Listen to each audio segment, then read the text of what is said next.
didn't hear me. He's deaf. We've been firing the cannon too much. How you guys doing today? Everybody enjoying the park? Yeah. Excellent, excellent. My name is Daniel. We're going to talk about cannons. I know these cannons don't look like much, and they're underwater for a few hundred years, but these were your state-of-the-art cannons for the 1500s. Cast iron, muzzle loaded. Everything goes down the front, the muzzle, the powder, the wadding, and the cannonball. They're very powerful. They can shoot a cannonball for 2 miles.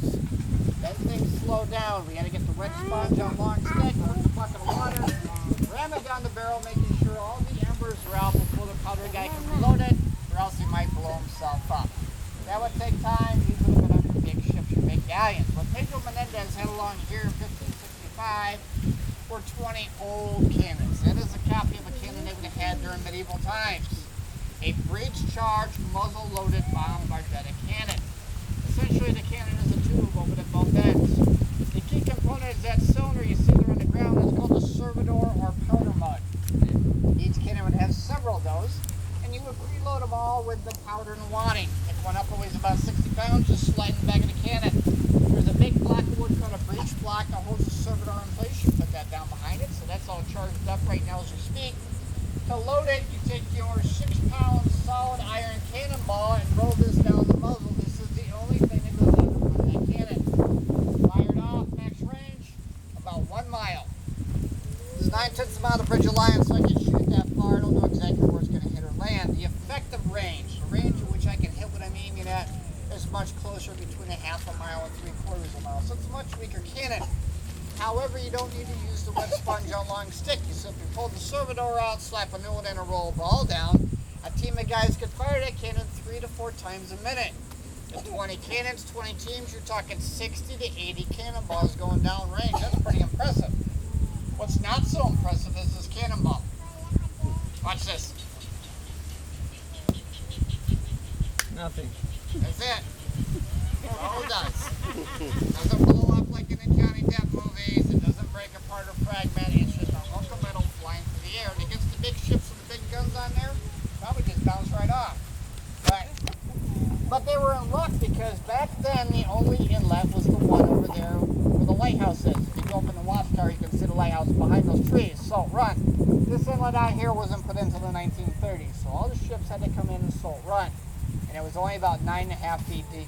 It wasn't deep enough for the big ships and big guns to come in here. It had to park the ship out in the ocean and come in either a longboat or a chalupa. Now chalupa, that's what I get when I go to Taco Bell, right? Yeah. But it's actually a Spanish workboat. We have one right over there. You can row it or you can sail it. Now this cannonball traveled about 400 miles an hour. Is very effective against longboats and chalupas. Go right through the side of them.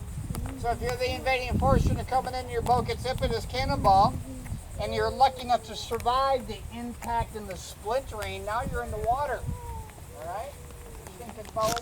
You got your helmet, weapons, shields, armor, you got 150 pounds worth of gear in, and you're trying to swim. Good luck with that. And if you are lucky, okay, and you keep getting closer and closer, we're going to switch over to 6-pound bags of grape shot. In fact, they turn our 20 cans into 20 shotguns. So even though they were older, they were weaker, they were obsolete for the time period, they're still very effective for protecting this area. Now the formula to fire a cannonball, because all these cannons fire different sizes. Whatever your cannonball weighs, up to half that weight in gunpowder is used for a full load. You got a 6-pound cannonball, up to 3 pounds of gunpowder. We did not put 3 pounds of gunpowder in a cannon, put a fraction in there. After Rabbit Bob fires it off, I'll tell you how much we used. The other thing is we are not firing a cannonball. There's point over here, people over there enjoying the day, probably getting some drinkies. Okay, we can't be lobbing cannonballs at them. If we did, then the Coast Guard would show up with their newer and better guns, and Bob and I would be in jail, just like this. I'm sure we'd be popular. So we're going to skip the cannonball, but if you look closely, you may see the wadding fly out. We'll use it in Spanish laws for the wadding. Now I'm going to give him 2 commands. Por España, which means for Spain. Fuego, and he will fire the cannon. It's not going to be deafening, but I encourage small children and anybody with sense of hearing to cover their ears. Everybody else can get your device out, hit that record button, and record the firing so you can share it with friends and family every day of the week. All right? You want to plug your ears? You're going to plug her. Hello, in the back? Plug her ears. How about hers? There you go. Listo? One. Are you shooting now? Oh, España! Fuego!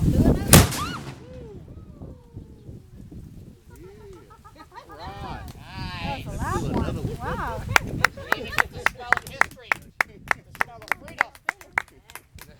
And that was only 2 ounces of gunpowder.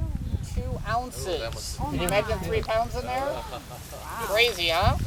All right, guys, that completes our demonstration. We're going to get the watchtower open. John's going to shoot his gun right over there in just a few minutes. No. Kevin is back in the blacksmith shop working with metal.